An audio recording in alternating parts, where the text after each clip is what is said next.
할렐루야. 지난주는 제가 계시록에 나타난 서문학교에 대해서 말씀을 드렸습니다. 서문학교회는 오직 예수님만 섬기는 교회, 부활의 예수를 전하는 교회, 환난과 궁핍을 이겨낸 교회, 사단의 회방을 이겨낸 교회라고 말씀을 드렸습니다.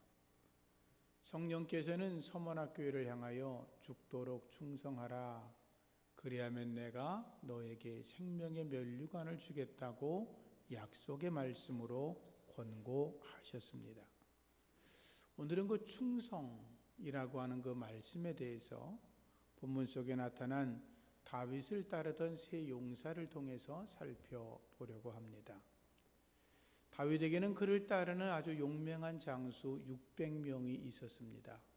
그리고 그들 가운데 탁월한 37명의 용사가 있었습니다. 그런데 그들보다도 더 충성되고 빼어난 장수가 3명 있었는데, 그들의 이름이 요셉 바세벳이라고 하는 장군이 있었는데, 그는 단숨에 800명의 적군을 쳐 죽였던 장수였고, 또 엘르아살이라고 하는 장수는 블레셋과 전쟁을 할 때에 손에 쥐가 나도록 싸워 적군을 물리쳤다고 되어 있고, 삼마라고 하는 장군은 이스라엘 백성들이 블레셋에게 쫓겨 도망을 가고 있을 때 그가 녹두나무 밭 가운데 혼자 서서 블레셋 군들을 막아내고 그들을 물리쳤던 용장 중의 용장이었습니다. 그런데 13절부터는 이 세 사람과 버금가는 장군들에 대한 기록이 나오는데, 첫째가 아비세, 둘째가 분이냐, 세 번째는 이름이 기록되어 있지 않습니다. 아비세 장군은 이 세 사람 가운데 우두머리였는데 창으로 적군 300명을 물리쳤던 아주 용맹스러운 장수였고, 또 분하야라고 하는 장수는 모압의 아리엘의 아들 둘을 죽이고 눈이 내릴 때 사자를 찢어 쳐 죽였고, 그리고 장대한 애굽 사람과 싸울 때 막대기 하나 갖고 나가 싸우다가 애굽 사람의 칼을 빼앗아서 그를 물리쳤던 자로 그 다윗의 그 호위 장수가 되었던 그런 용장이었습니다. 그런데 다윗 주변에 이렇게 빼어난 용사들이 많이 있었다고 하는 건 축복 중에 축복이죠. 그런데 오늘 말씀 속에는 이 마지막 세 사람의 용맹성과 충성에 대해서 말씀은 우리에게 전해주고 있습니다. 다윗이 블레셋과 전투를 하던 때는 보리를 베던 때 3, 4월경, 그러니까 절기로는 6월절 기간이었습니다. 다윗은 그때의 아둘람이라고 하는 산에 있는 진영에 있었고, 그리고 블레셋 군대는 베들레헴이라고 산 아래 진영에 있었습니다. 다윗은 언제나 그 자기 앞쪽에 있는 블레셋 진영을 바라보면서 어린 시절을 회상하게 되었습니다. 왜냐하면 베들레헴은 다윗의 고향이었기 때문입니다. 다윗은 어릴 때 거기서 친구들과 뛰어놀고 땀을 흘리고 지치고 힘들 때 거기는 우물물을 떠서 마시던 생각이 났습니다. 그래서 그 우물물을 마시고 싶은 생각이 늘 들었는데, 또 다윗이 머물고 있던 아둘람이라고 하는 진영의 물은 그렇게 좋지 않은 물이었고, 베들레헴에 있는 물은 맑고 깨끗한 물이었기 때문에 다윗은 그 물을 마실 때마다 내가 그 베들레헴 성문 곁에 있던 그 우물물을 마시고 싶다, 그런 이야기를 하곤 했습니다. 그래서 다윗이 그 말을 하자마자 이 다윗을 따르던 3명의 용사가 적진을 돌파해서 베들레헴 성문 곁에 있는 우물물을 떠왔습니다. 그리고 우물물을 받은 다윗은 그제야 자기가 뭔가 잘못했다라는 생각을 하게 되었죠. 그 물을 하나님께 부어드리면서, 하나님, 내가 다시는 이런 어리석은 짓을 하지 않겠습니다.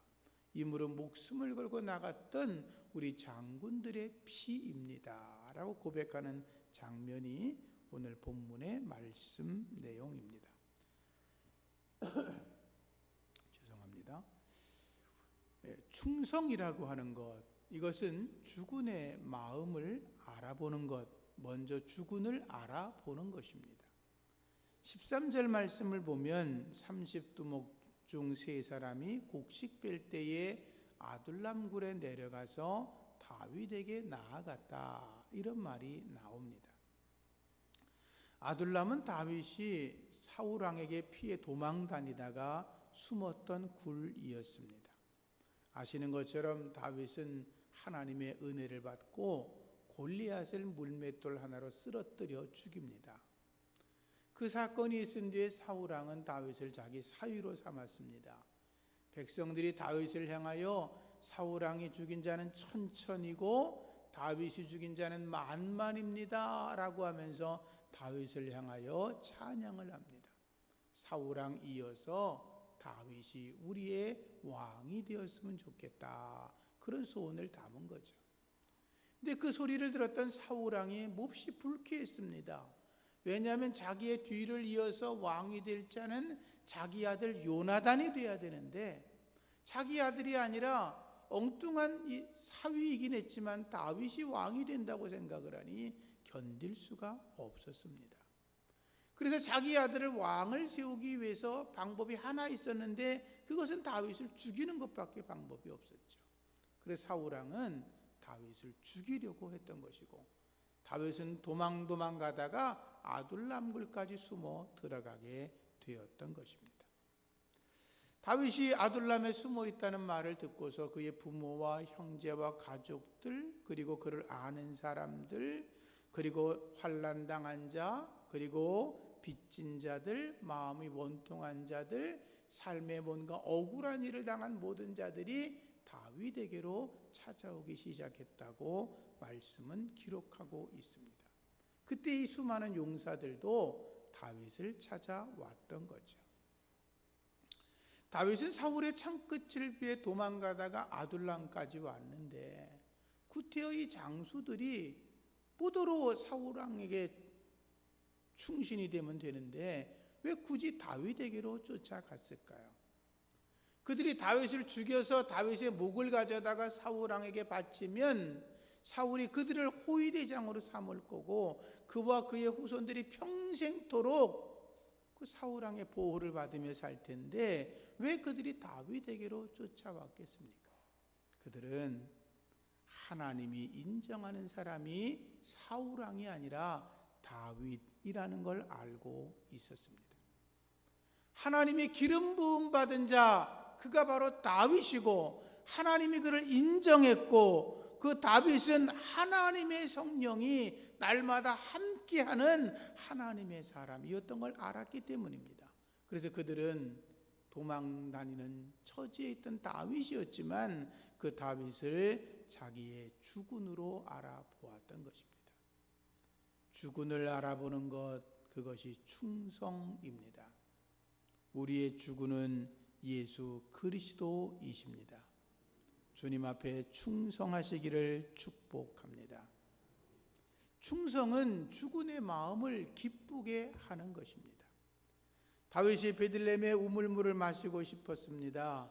아둘람의 물을 마실 때마다 그 바로 눈앞에 보이는 베들레헴 그 성문 옆에 있는 우물이 생각이 났습니다. 시원한 물을 먹고 싶었지만 갈 수가 없었습니다. 그곳은 블레셋이라고 하는 적군들이 막아놓고 있었기 때문이었죠. 그런데 다윗의 마음을 시원하게 한 사람들이 있었습니다. 그 사람이 3명의 용사였습니다. 그들은 주군의 뜻을 알아차리고 생명을 놓고 적진으로 달려갑니다. 그리고 물을 떠왔습니다. 주군에게 갖다 바칩니다. 주군께서 이 물을 드시고 시원한 마음을 가지십시오.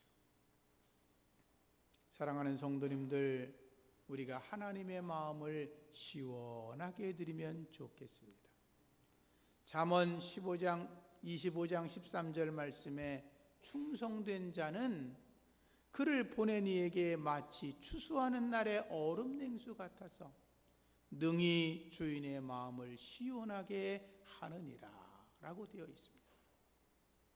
요즘은 에어컨이 있어서 더우면 에어컨 틀어놓으면 얼마나 시원해요. 근데 몇십 년 전만 해도 에어컨이 어디 있습니까? 선풍기가 어디 있습니까? 부채질만 하고 살던 그때에 밖에 나가서 땀을 뻘뻘 흘리고 들어왔는데 얼음덩어리 들은 물을 한 잔 마시면 얼마나 시원했어요. 주인의 마음을 시원하게 하는 것이라는 것입니다. 모세는 하나님의 마음을 언제나 시원하게 해드리는 자였습니다. 하나님은 이렇게 말씀하셨습니다. 모세는 나의 온 집에 충성된 자다. 그는 언제나 나와 얼굴과 얼굴을 맞대어 말하고, 그는 언제나 나의 얼굴을 볼 수 있는 자이고, 그는 나와 내 온 집에 충성된 자라고 그렇게 칭찬하셨습니다. 모세는 하나님의 거룩한 일을 하면서 언제나 하나님의 마음을 시원하게 해드렸고, 하나님이 기뻐하신 일들을 다 이루어 드렸던 것입니다. 시편 37편 4절 말씀에도 또 여호와를 기뻐하라, 그가 내 마음의 소원을 이루어 주시리라 라고 말씀했는데, 여호와를 기뻐하라는 것은 여호와 한 분만으로 기뻐하라는 거예요. 여호와 그분을 기쁘게 해드리라 그 말이에요. 그러면 하나님께서 너희의 마음의 소원도 이루어 주시리라 라고 말씀한 거죠. 하나님의 마음을 기쁘게 해드리는 여러분 되기를 주의 이름으로 축복합니다. 충성이라고 하는 건 주군의 말에 귀를 기울이는 것입니다. 다윗이 베들레헴 성문 옆 우물물을 누가 나로 하여금 마시게 할까 이렇게 말을 했습니다. 제 생각이지만 다윗이 너희들 베들레헴 가서 물 떠와 라고 명령하지 않았을 겁니다. 거기 적군들이 가득한데 자기 물 한 모금 마시고 싶다고 장군들에게 가서 너희들 목숨 걸고 가서 물 떠와 이렇게 말을 했겠습니까? 그건 아닐 것입니다. 그런데 세 명의 장수들은 다윗의 말에 귀를 기울였다는 것입니다. 하나님의 사람들은 하나님의 음성에 귀를 기울여야 합니다. 주여 내게 말씀하옵소서 내가 듣겠나이다, 이런 심정으로 언제나 하나님의 말씀에 귀를 기울여야 합니다. 성경을 읽을 때 주여 내게 말씀하옵소서 내가 듣겠나이다. 기도할 때에 하나님 내게 말씀하옵소서 내가 듣겠나이다. 하나님 지금 목사님이 설교하고 있습니다. 내게 말씀하옵소서 내가 듣겠나이다. 하나님 우리가 예배를 드리고 있습니다. 하나님 내게 말씀하옵소서 내가 듣겠나이다. 하나님 내가 오늘 하루의 삶을 살아가면서 하나님이 내게 말씀하시는 음성을 듣게 하여 주옵소서 내가 듣겠나이다. 그리고 주의 음성을 듣게 되면 주님 제가 여기 있습니다. 나를 사용하여 주옵소서 라고 그렇게 나아가야 될 줄로 믿습니다. 그것이 충성입니다. 충성은 작은 일도 귀중하게 여기는 것입니다. 물 한 잔 먹는 것이 뭐 대단한 일입니까? 그건 작은 일입니다. 그건 개인적인 일입니다. 그렇다고 다윗이 마실 물이 없어서 죽게 생겼다면 그 물이 보석보다도 귀하지만 그런 상황도 아니었습니다. 그저 어릴 때 마시던 고향의 우물물 한번 마시고 싶었을 뿐입니다. 그런데도 새 용사는 목숨을 걸고 충성합니다. 우리에게 맡겨진 일이 지극히 작은 일일지라도 그것에 충성되면 하나님께서 우리 길을 형통케 하시는 줄로 믿습니다. 예수님도 말씀하십니다. 지극히 작은 것에 충성된 자가 큰 것에도 충성한다. 충성은 자기를 드러내지 않는 것입니다. 세 명의 장군이 베들레헴으로 달려가면서 왕이시여 우리가 가서 물을 떠오겠습니다 라고 말하지 않습니다. 그들은 그냥 갑니다. 아무도 모르게 갑니다. 셋이서만 아마 입을 맞추고 물을 뜨러 달려갔을 겁니다. 충성은 자기를 드러내지 않는 것입니다. 여러분 교회 일을 하면서 어떤 분은 그럽니다. 자기가 뭐 하고 있는 걸 막 이렇게 요란하게 드러내는 분이 있습니다. 그러지 마세요. 내가 이거저거 한다고 막 따따붙다 하는 분들이 있어요. 근데 보면 그런 분들이 다 상처받고 마음 아프고 불평하고 시험에 빠집니다. 내 눈에 보이는 거 이름 없이 빛도 없이 충성하시면 하나님이 다 알아서 도우시는 줄로 믿으시고, 자기를 드러내지 말고 이름 없이 빛도 없이 하시기를 축복합니다. 충성은 주군을 위해 사는 것입니다. 세례 요한이 예수님을 주군으로 모십니다. 세례 요한이 나타나서 사람들에게 말씀을 전할 때 세례 요한의 인기는 하늘을 찌를 듯 했습니다. 사람들은 예수가 누군지도 몰랐습니다. 오직 세례 요한이 400년 만에 나타난 가장 위대한 선지자, 예언자라고 믿을 때였습니다. 그런데 세례 요한이 뭐라 그럽니까? 예수님이 나의 주군이십니다. 그분은 흥해야 되겠고 나는 망해야 되겠습니다.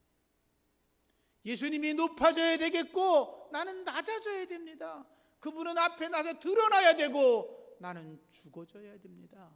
이것이 세례 요한의 고백이었습니다. 자기가 사는 길을 택한 것이 아니라 죽음으로 주님을 앞세웠다라고 하는 것입니다. 세 명의 용사도 자기들을 위해서가 아니라 오직 다윗을 위해서만 충성했던 거죠.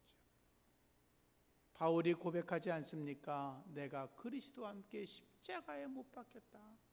이제 내가 사는 것이 아니라, 내 주장이 사는 게 아니라, 내 자랑거리가 사는 게 아니라, 내 생각이 살아가는 게 아니라 오직 내 안에 그리스도가 살아계셔서 그분의 생각, 그분의 뜻, 그분의 의지가 나를 움직이고 있다고 고백하고 있지 않습니까? 오직 주군을 위해 살아가시기를 축원합니다. 살아도 주를 위하여 살고 죽어도 주를 위하여 죽나니 그런즉 사나 죽으나 주의 것이다. 그 믿음이 여러분의 믿음 되기를 축복합니다. 충성은 어떤 난관도 극복하는 것입니다. 말씀에 보면 이 세 명의 장군이 블레셋의 진영을 돌파했다라고 되어 있습니다. 세 명의 장군이 블레셋으로 들어갈 때 블레셋 군들이 대문을 열어놓고 어서 오십시오, 물떠가십시오 영접했겠습니까? 절대로 그런 일은 없었겠죠. 보초병들이 서로 양쪽 적군을 쳐다보고 있다가 아마 세 명의 장군이 달려나오고 있을 때 이쪽에서 말했겠죠. 저기 세 명의 장군이 달려오고 있습니다. 저놈들을 죽이면 우리가 전쟁에서 이길 수 있습니다. 달려올 때 먼저 화살을 쐈겠죠. 화살을 뚫고 지나오니까 창을 던졌겠죠. 그 창을 돌파하고 나니까 수백 명의 블레셋 군인들이 그 길을 가로막으면서 창으로 칼로 맞서 싸웠을 겁니다. 싸우다가 수많은 사람이 죽고 장군들도 창에 찔리거나 칼에 맞았거나 활에 맞았을 수도 있습니다. 그런데 그 모든 걸 돌파하고 지나가서 우물물을 떠왔다는 거죠. 그 물은 한 자루의 물, 그것은 보석보다 더 귀한 것이었습니다. 주님 앞에 충성하다 보면 악한 마귀가 우리를 방해합니다. 우리 주변 사람들이 우리에게 빈정거립니다. 이겨내야 충성된 일꾼으로 되는 줄로 믿으시고 다 이겨내시기를 축원합니다.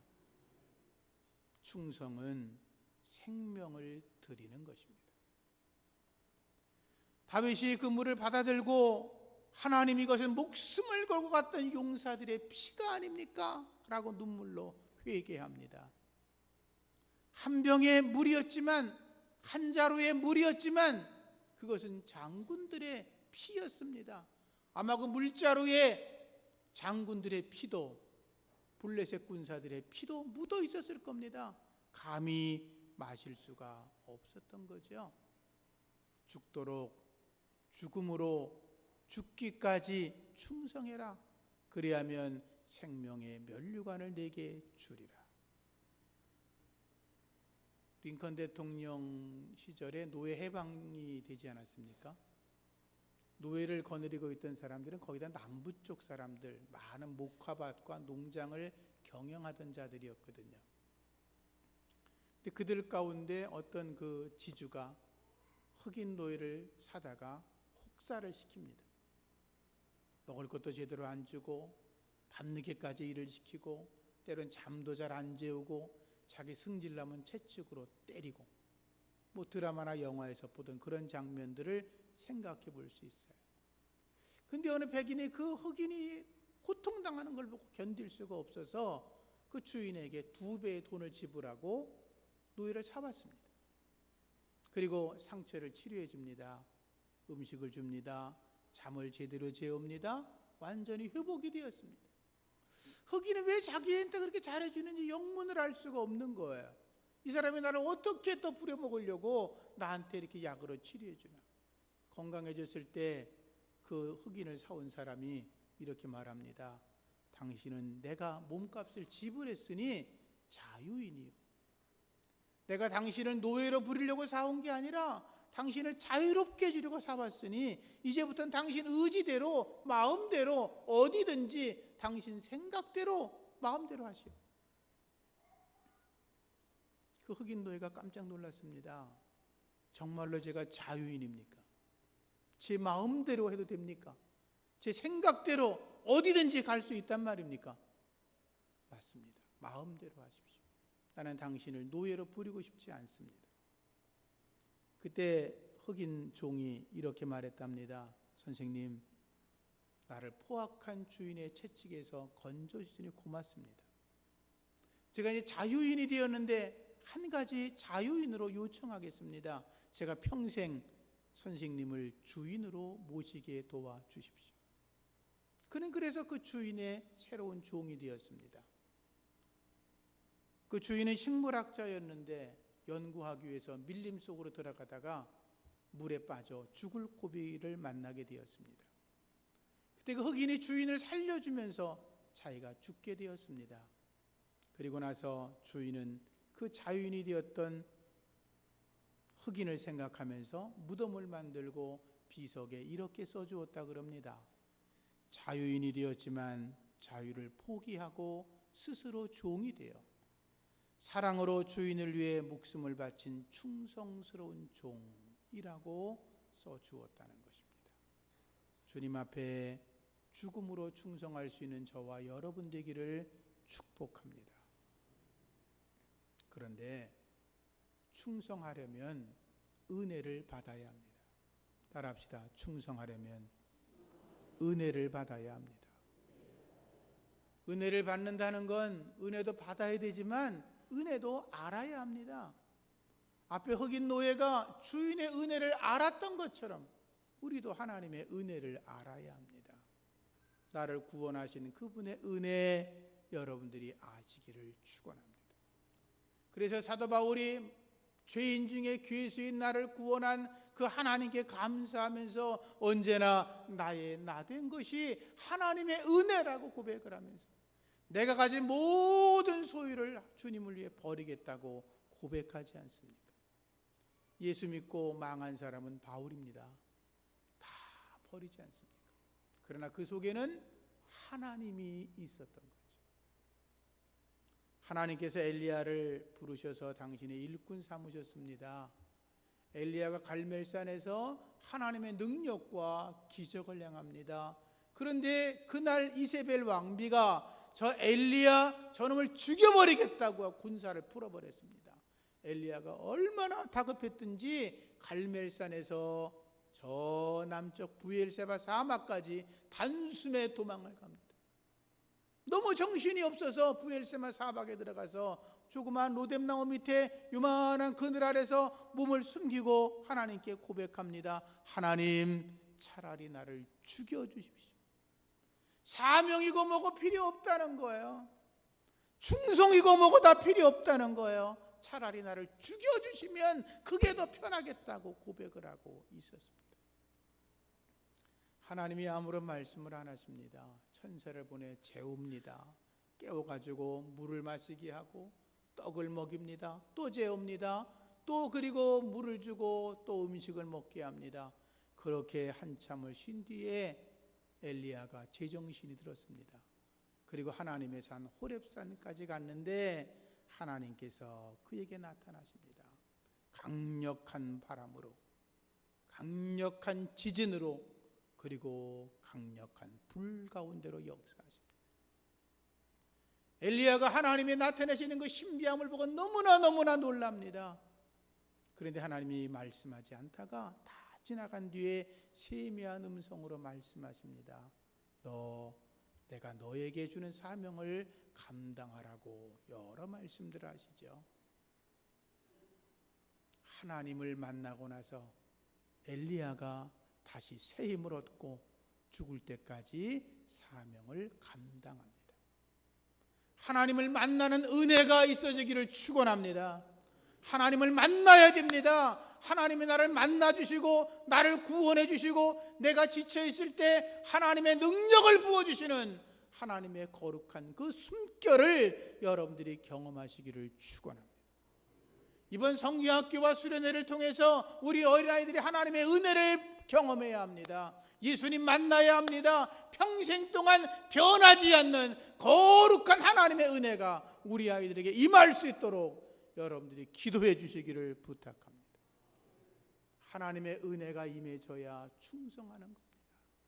그래서 교회 안에서 충성하는 분들을 보면 은혜가 많은 분들이, 그분들은 불평하지 않아요.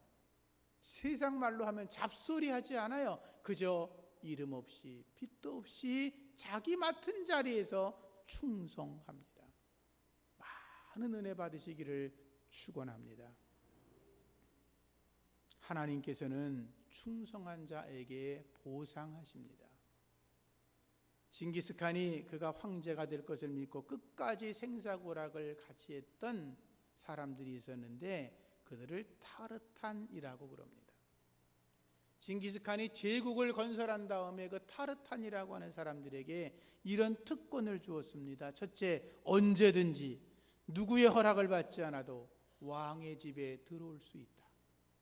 두 번째, 전장이 끝나면 노획물 중에서 너희들이 원하는 건 무엇이든지 골라 가질 수 있다. 세 번째, 세금이 면제된다. 네 번째, 사형에 해당하는 죄를 지어도 9번까지 용서받을 수 있다. 다섯 번째, 나라 안에서 가지고 싶은 땅은 얼마든지 가져도 좋다. 여섯 번째, 이러한 권리를 앞으로 4대까지 누릴 수 있다. 엄청난 특권 아닙니까? 징기스칸도 그렇게 하는데 하나님은 오죽하시겠습니까? 하나님은 1000대까지 이르러 우리에게 복을 주시는 줄로 믿습니다. 땅에 사는 동안 하나님의 은혜를 누리시기를 축원합니다. 요한웨슬리의 고백처럼 하나님이 나와 함께 하시는 것이 가장 큰 복이라고 고백할 수 있기를 축원합니다. 하나님이 내 편인데 뭐가 걱정입니까? 하나님이 나의 오른팔을 붙잡고 계시는데 뭐가 두렵습니까? 하나님이 언제나 내 옆에 서 계신데 뭐가 두렵습니까? 하나님이 함께 하시는 것이 은혜 중에 은혜이고 복 중에 복인 줄로 믿습니다. 다윗 왕의 성공 비결이 무엇인지 아십니까? 사무엘하 5장 10절에 보면 이렇게 기록되어 있습니다. 만군의 하나님 여호와께서 함께 계시니 다윗이 점점 강성하여 지니라. 다윗의 승리의 비결은, 다윗의 성공의 비결은 하나님이 함께 하셨다라는 것입니다. 그분과 함께 승리하시고 강성해지기를 축원합니다. 하나님은 내세에도 상급을 주신다고 했습니다. 죽도록 충성해라, 생명의 면류관 주겠다 그러지 않습니까? 다윗도 고백하지 않습니까? 내가 달려갈 길을 다 하고 있다. 내가 주님께 받은 사명을 위해 헌신하고 있다. 내가 은혜의 복음을 증거하는 일에 목숨 걸고 하고 있다. 하나님이 이제 내 앞에 의의 면류관을 주실 거다. 하나님이 내게 부르심의 상을 주시는 날이 있다. 내가 그 상을 받을 때까지 최선을 다해서 달려가겠다. 그게 바울의 고백 아닙니까? 하나님 나라 올라갔을 때 영생복락 면류관 받기를 축원합니다. 땅에서도 하늘에서도 영광스러운 자리에 있는 여러분들 되기를 축원합니다. 하나님 감사합니다. 우리의 인생 가운데 계셔서 우리와 동행하시고 우리에게 생명의 면류관 하늘의 상급 주시는 줄로 믿고 감사를 드립니다. 주여 죽도록 죽음으로 죽기까지 충성하게 하여 주옵소서. 예수님 이름으로 기도합니다. 아멘.